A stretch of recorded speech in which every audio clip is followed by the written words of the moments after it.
Hey guys, Eric here with another quick video. Be sure to subscribe for more content just like this. So today we're going to talk about themes, and you may have had the instance where you've used multiple themes, but you haven't gotten rid of the ones that you probably shouldn't or don't want to be using. One of the reasons why you might want to get rid of some of the themes that you're so holding on to is, the updating can be tedious. You have to update them still, and maybe there's a chance that the theme that you're using could be susceptible to hackers as well. So try to stay focused on it. It's just good for site maintenance.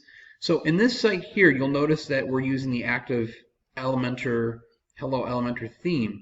Now in this case here, maybe I want to get rid of this 2019. I'll simply click on it, and you'll notice right in the corner here, I can just press delete, and it'll say, are you sure you want to delete this? Yes. That's one of the easier ways to do it.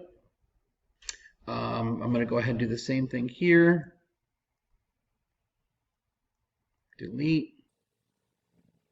Now, another way that you could do this is you could actually go into the file manager, and you can actually find the file that has that content, specifically the themes, and you can actually delete it from there as well. So hopefully this made it a little bit easier for you if you're looking to clean up your site a little bit. Thanks again, guys, for watching. See you real soon.